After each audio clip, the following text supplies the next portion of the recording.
오늘 우리 본문에 읽은 이 사도행전에 나온 이 이야기는 여기 나타난 많은 기적의 이야기들 가운데 아마 가장 유명한 이야기일 것입니다.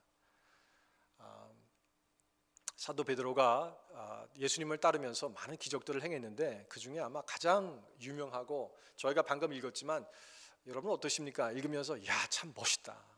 너무 시원하다. 나이가 40이 넘은 이 안진뱅이가 태어날 때부터 평생 동안 걷는 게 뭔지 경험하지 못한 사람입니다. 한번 생각해 보십시오. 유일하게 그래도 먹고 살 수 있는 생계수단이 성전 앞에서, 미문이라는 성전 앞에서 앉아가지고 하루 종일 구걸하는 것이었습니다. 아마 이날도 누군가 이 사람을 업고 왔든지 아니면 옛날에 한국에 있던 지게 같은 것에 이 사람을 실어서 거기까지 데리고 와서 놓고, 자 그럼 오늘 하루도 장사 잘 하세요 라고 얘기를 하고 갔겠죠. 나이가 이제 하루가 다 지나고 나면 누군가 픽업하러 오고, 이런 루틴이 수십 년을 계속됐던 사람입니다. 이날도 아침에 누군가 데려와서 아침부터 그곳에 앉아가지고 똑같은 자리, 똑같이 구걸하는 이 행동을 아마 했을 것입니다. 불쌍히 여겨 주십시오. 적선해 주십시오. 좀 도와주십시오. 오후 3시가 됐다고 하니까 아마 꽤 몇 시간 그 자리에 아마 앉아있지 않았을까 싶은데, 지나가는 많은 사람들 중에 베드로 사도와 요한이 마침 지나가고 있을 때 그는 또 그전에 한 것과 같이 손을 베풀고 선생님 손을 내밀고 도와주십시오 그랬죠.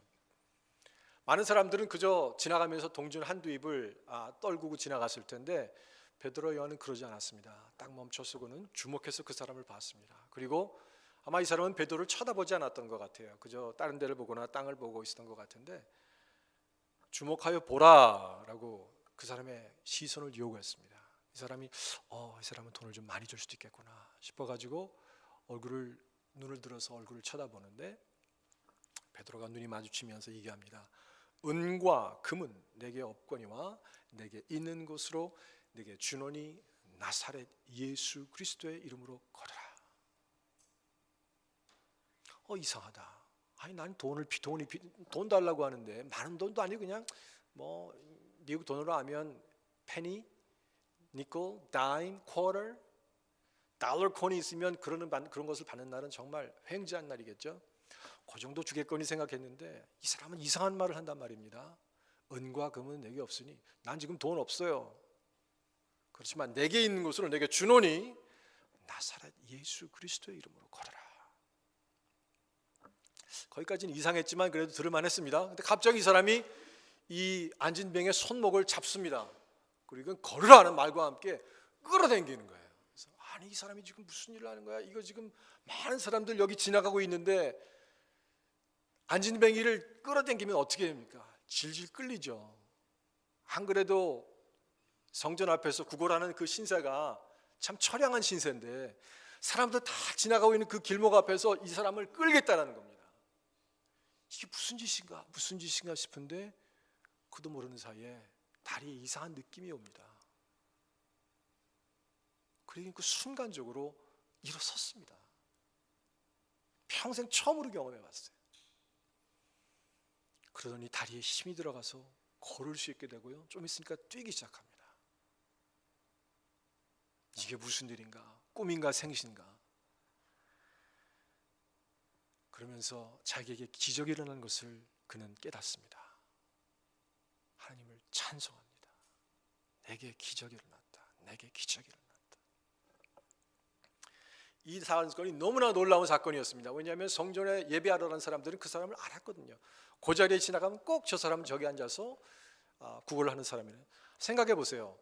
나이 40이 넘은 사람이 구걸을 했으면 수십 년 똑같은 자리에서 매일같이 구걸을 했을 텐데 성전에 예배하러 나가는 사람 치고 그 사람을 못 본 사람이 없었을 거예요. 이 사람이 치유받았단 말이에요. 나중에 이 사건이 너무 놀라워가지고 사람들이 다 깜짝깜짝 놀라면서 어떻게 이런 일이 있을 수 있을까? 어떻게 이런 일이 있을 수 있을까? 그러는데 나중에 4장에 보니까 이 사람들이 모였을 때 베드로 사도가 이제 설교를 했어요. 근데 그 얘기를 들은 사람이 5천 명이 됐다 그랬습니다. 남자만 5천 명. 굉장한 무리입니다.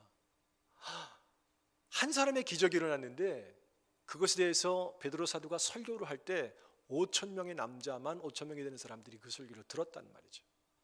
그만큼 많은 사람들이 이 사람을 알고 있었고 그 사람이 일어난 기적이 너무나 놀라웠던 것이에요.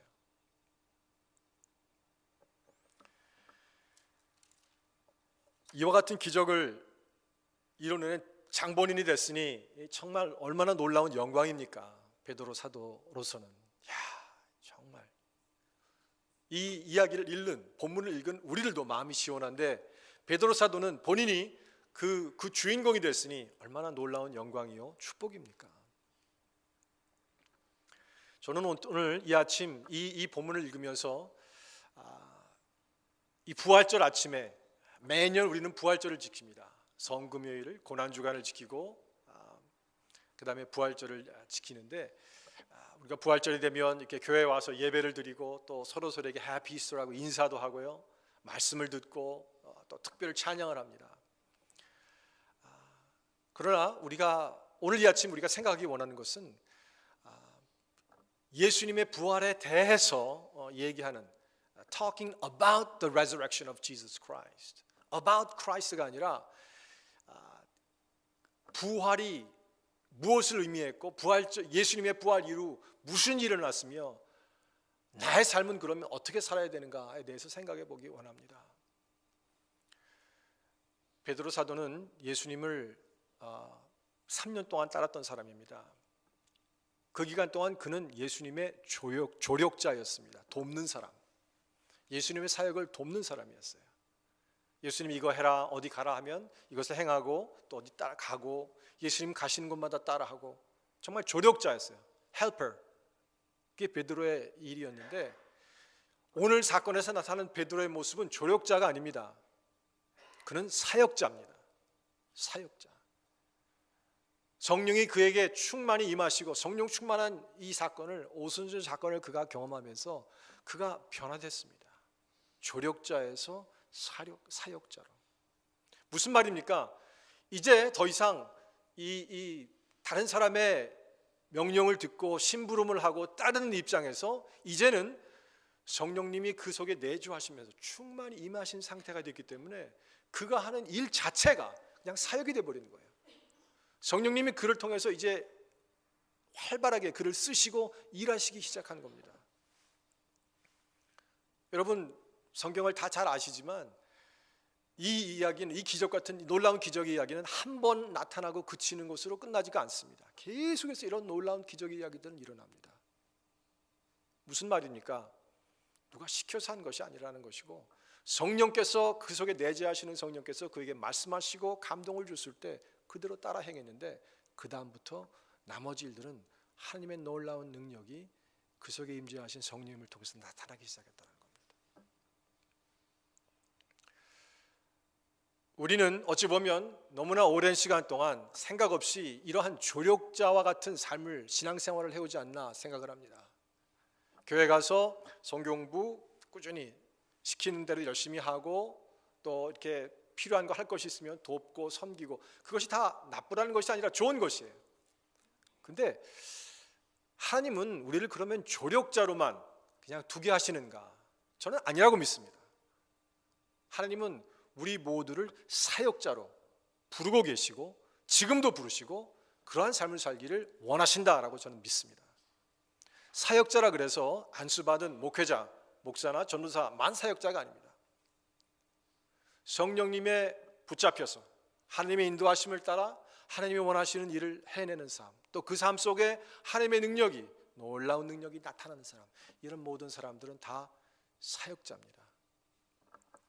이런 사역자를 하나님께서 어떻게 부르시는가라는 말씀이 사도행전 2장에 나오는데요.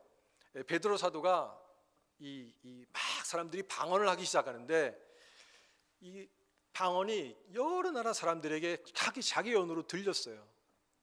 그러다 보니까 사람들이 너무 신기하다. 저 사람들 이상한 말을 하는데 지금 내가 다 알아듣겠네. 무슨 말인지 다 이해가 돼. 어떻게 가능하지? 한 지역에서 온 곳이 아니라 여러 지역의 사람들이 와서 이 오순절을 기념하기 위해서 우리는 말하면 추석 같은 것을 기념하기 위해서 다 예루살렘으로 온 거예요. 성전에 제사 드리기 위해서. 근데 그 사람들이 자기 지역에서 온 그 나라 말로 다 이해를 하는 거예요. 베드로의 설교를. 어떻게? 그때 베드로가 이야기합니다. 아니 지금 아침 9시밖에 안 됐는데 누가 지금 아침부터 술을 마시고 술에 취해서 이렇게 말한다고 얘기합니까? 이건 그렇게 쓰인 게 아닙니다. 그러면 설교를 하기 시작했어요. 근데 베드로 사도가 사도행전 2장에서 요엘서의 말씀을 인용합니다. 사도행전 2장 17절부터 제가 읽겠습니다. 하나님이 말씀하시기를 말세에 내가 내 영을 모든 육체에 부어주리니 너희의 자녀들은 예언할 것이요 너희의 젊은이들은 환상을 보고 너희의 늙은이들은 꿈을 꾸리라.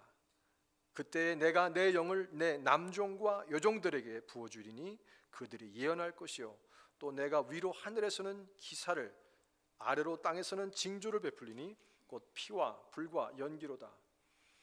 주의 크고 영화로운 날이 이르기 전에 해가 변하여 어두워지고 달이 변하여 피가 되리라. 누구든지 주의 이름을 부르는 자는 구원을 받으리라. 이 요엘서의 말씀을 베드로 사도가 인용했는데 이 말씀 잘 보면 하나님께서 마지막 때에 이 영을 하나님의 성령님을 모든 육체에 부어주시겠다 그럽니다. 학력, 나이 많고 적음 상관하지 않고 하나님의 힘을 사모하고 구하고 기다리고 메말라 하는 모든 영혼들에게 하나님의 영을 부어주시겠다. 그리고 그렇게 성령이 충만히 임했을 때 그 사람 삶이 변할 것이다. 그리고 베드로 사도는 그와 함께 열심히 하나님의 은혜를 찾고 예수님의 약속을 기다리며 기도했던, 그래서 성령을 받았던, 충만함을 받았던 이 120명의 사람들은 그들의 삶이 다 변했습니다. 하나님의 약속이 이루어진 것이에요. 그리고 그 결과 중에 하나가 베드로 사도가 이 안진뱅이를 일으키는 치유하는 사건으로 나타난 것이죠. 여러분은 어떠십니까? 조력자로 살고 싶으십니까? 아니면 사역자로 살고 싶으십니까? 조력자로 사는 것 만족하십니까? 사역자는 너무 책임도 많고 부담도 많고 난 부담스러워서 난 그냥 조력자가 좋습니다. 안타깝게도 정말 마지막 때가 가까울수록 세상이 혼란스러워지고 주의 능력이 성령이 충만하여서 능력의 삶을 사는 사역자가 아니고는 이제는 신앙을 지켜낼 수 없는 때가 우리에게 지금 임하고 있습니다. 여기에는 선택의 여지가 없어요. 다시 말하면 예수를 적당히 믿을 수 있는 그런 옵션이 우리에게 없다라는 말입니다. 우리 예수님에게 all in or out. 이 말세 때에는 정말 성령 충만하여서 하나님과 동행하는 삶을 살며 하나님의 능력을 나타내는 삶을 살지 않고는 그리스도인의 삶을 살 수가 없습니다. 살 수가 없습니다. 다시 말하면 여러분과 저에게 주어진 단 하나의 옵션은 성령 충만하여서 우리가 하나님의 사역자로 삶을 사는 것입니다. 아멘 하십니까 여러분? 네. 그러면 어떻게 우리가 그러한 사역자의 삶을 살 것인가? 어떻게 사역자의 삶을 살 것인가? 어떻게 베드로와 같이 성령 충만하여서 능력을 나타내는 삶을 살 것인가? 대답은 아주 간단합니다. 구하면 됩니다. 구하면 됩니다. 참 하나님이 좋으신 것은 하나님은 우리에게 학력을 요구하지 않으세요. 너 은혜 충만하려면 학교 가야 돼, 공부해야 돼, 점수 B+ 이상 돼야 돼, 이런 거 요구하시는 거 없어요. 그냥 구하라라 그러세요. 마태복음 7장 말씀 제가 읽겠습니다. 7절부터 구하라 그리하면 너에게 주실 것이요 찾으라 그리하면 찾아낼 것이요 문을 두드리라 그리하면 너희에게 열릴 것이니 구하는 이마다 받을 것이요 찾는 이는 찾아낼 것이요 두드리는 이에게는 열릴 것이니라. 너희 중에 누가 아들이 떡을 달라 하는데 돌을 주며 생선을 달라 하는데 뱀을 줄 사람이 있겠느냐? 너희가 악한 자라도 좋은 것으로 자식에게 줄 알거든 하물며 하늘에 계신 너희 아버지께서 구하는 자들에게 좋은 것으로 주시지 않겠느냐? 우리가 성령 충만을 사모하고 구할 때 하나님께서 좋아하실까요? 좋아하지 않으실까요? 하나님께서 혹시라도 하나님께서 야, 그건 내가 너무 많은 것을 내가 지금 구하고 있구나. 그거는 너한테는 아닌 것 같은데. 과연 그렇게 생각하시겠습니까? 너는 아직 안 돼. 너는 공부를 좀 더 해야 되겠어. 너는 신앙의 수련을 좀 더 쌓고 최소한 교회 출석 5년은 해야 될 것 같아. 하나님께서 과연 그러시겠습니까? 아닙니다. 아닙니다. 지금 이 자리, 이 시간 마음속으로 주님, 아멘. 그 말씀 지금 믿음으로 받습니다. 구하라고 하셨으니 저 어린아이 같은 믿음으로 구합니다. 저도 성령 충만한 삶을 살고 싶습니다. 주님 구합니다. 주시옵소서. 충만케 하시옵소서. 하나님이 주십니다. 채워주십니다. 우리 하나님은 좋으신 하나님이십니다. 하나님의 백성들이, 모든 백성들이 남녀노소를 막론하고 조력자가 아니라 사역자로 살기를 가장 원하시는 분이 하나님이십니다. 하나님의 마음을 아시겠죠, 여러분? 그 마음 따라서 기도하면 됩니다. 말씀 붙잡고 성령 충만을 구하시면 됩니다. 응답하십니다. 자, 그러면 우리가 구해야 할 성령 충만이란 과연 무엇입니까? 성령 충만은 방언하는 것입니까? 성령 충만은 기도해서 사람을 낫게 하는 것입니까? 기적을 일으키는 것입니까? 능력을 행하는 것입니까? 아닙니다. 성령 충만은 하나님과 하나 되어서 동행하는 삶을 말합니다. 내가 하나님과 온전히 하나 되고 동행하게 될 때 방금 말씀드린 이런 방언과 통변, 기사와 능력, 놀라운 기적들은 그 결과로 자연스럽게 나타나는 것입니다. 때로는 이 신앙생활하는 분들이 이거 혼동하는 게 있어요.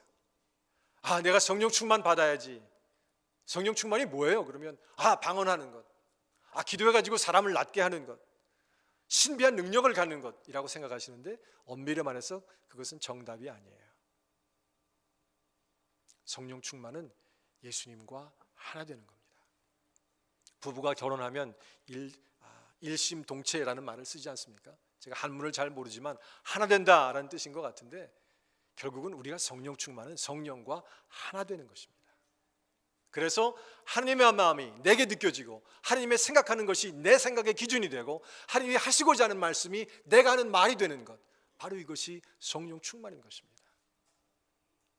베드로는 이때 이 성전 미문에서 이 앉은 뱅에게 말했을 때 베드로로서 한 사람으로 예수님을 3년 동안 따랐던 제자 중에 한 사람으로 말하는 것이 아니에요.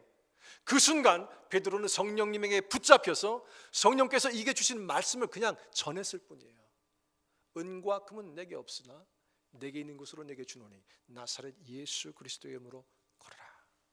이것은 성령께서 하신 말씀입니다. 베드로가 한 것은 무엇이냐면 이 사람의 손을 잡고 그냥 끈 것뿐이에요. 성령은 뭘 하셨죠? 그 다리에 힘이 들어가게 하시고 순간 그를 일으켜 세우셨습니다.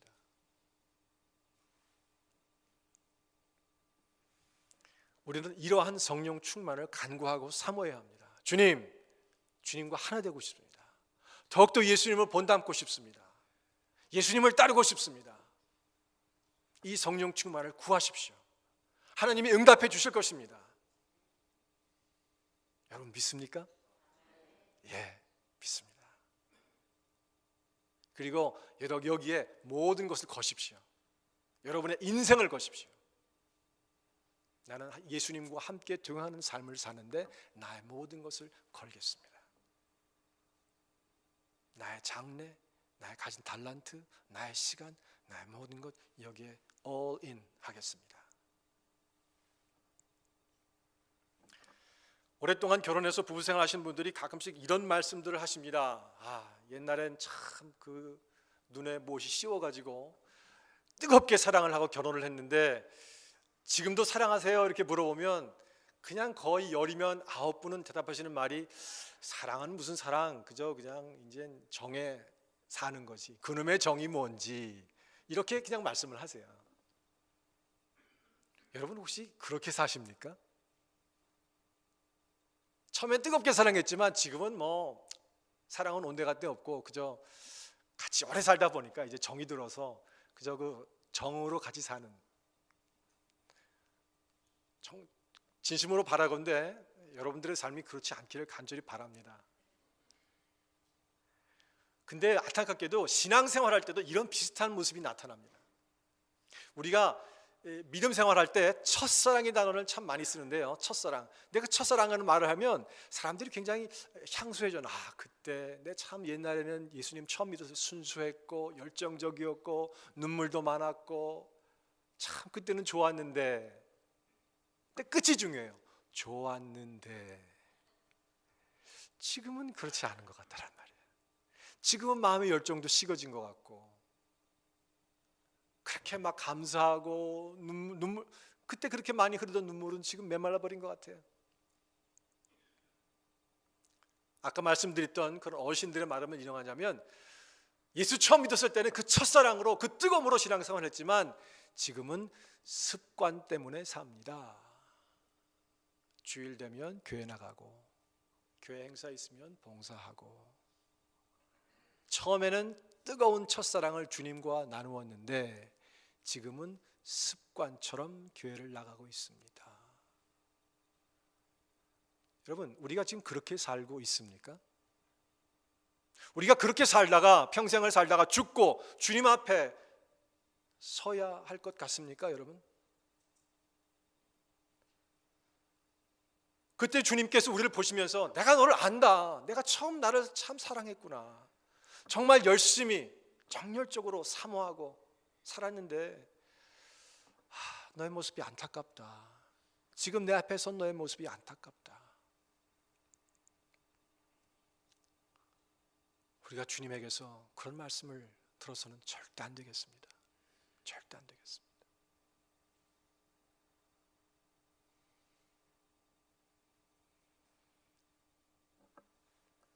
성령 충만함, 바로 이것이 비결입니다.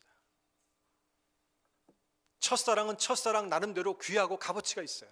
그러나 시간이 지나면서 내가 예수를 알면 알수록 예수가 더 귀하고 예수의 이름이 주님을 더 알기 원하고 그리고 주님의 능력이 나를 통해서 아름답게 놀랍게 나타날 때 예수 믿는 거 귀하다. 예수 믿는 거 정말 값어치 있다. 예수 믿는 거 나의 목숨과 맞바꿀 만하다.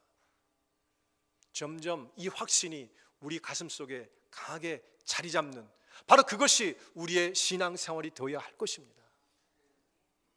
그래서 제가 아까 말씀드린 성령 충만, 이게 우리에게 주어진 단 하나, 옵션이 없다는 말이에요. 우리가 추구해야 하고 기도해야 될 제목은, 간절한 우리의 제목은 성령 충만이에요. 주님을 더 사랑하기 원합니다. 주님을 더 알기 원합니다. 주님과 더 하나 되기 원합니다. 그래서 나를 통해서 주님 마음껏 역사하시고 일하시고 사람들을 치유하시고 고치시고 회복하시고 하시옵소서. 하나님의 영광을 드러내시옵소서. 그럴 때 이 교회에 빈자리들이 채워질 줄로 믿습니다. 놀라운 변화들이 이 교회에서 나타나게 될 줄로 믿습니다. 치유와 고침과 회복의 역사가 이곳에서 일어날 줄로 믿습니다. 예수님의 부활 그 이후 우리에게 주어진 소망이 바로 이것입니다. 우리가 붙잡아야 할 기도 제목이 바로 이것입니다. 주님, 알겠습니다. 예수의 이름, 그 능력, 성령 충만, 사역자의 삶, 거기에 올인하겠습니다. 찾고 간구하고 기도하겠습니다. 아주 간단합니다. 우리가 할 수 있는 것 구하면 돼요. 찾으면 돼요. 기도하면 돼요. 베드로와 이 사도들도 같이 했거든요. 사도행전 1장 14절에 보면 여자들과 예수의 어머니 마리아와 예수의 아우들과 더불어 마음을 같이하여 오로지 기도에 힘쓰더라, 이렇게 말합니다. 제자들이 여러 다른 무리들과 함께 한 120명 되는 사람들이 마음을 같이하여 오로지 기도에 힘썼다 그랬습니다. 오로지 기도에 힘썼다. 영어 NIV 성경에는 They all joined together constantly in prayer 라고 되어 있어요. 사모했다라는 거죠. 하나님 사모합니다. 사모합니다. 내가 주님을 더 가까이 닮기 원합니다. 가까이 가기 원합니다. 본닮기 원합니다. 주님 날 이끌어 주십시오. 날 인도해 주십시오. 기다렸어요. 기도하면서. 그때 성령이 충만히 많은 사건이 나타났다는 것입니다. 이제 말씀을 맺겠습니다. 이 부활절 아침 우리가 기념하면서 우리가 무엇을 위해 기도해야 되겠구나. 우리에게 하나님께서 예비하신 축복이 바로 이거구나. 우리가 깨달았습니다. 우리가 기도하면서 이 시간 하나님, 주님 더 따르기 원합니다. 성령 충만한 삶을 살기 원합니다. 사역자의 삶을 살고 싶습니다. 그러한 삶을 통해서 내가 변화되고 우리 교회가 변화되고 새롭게 되는 하나님의 영광이 나타나는 그러한 나의 삶, 우리 교회가 되게 하옵소서.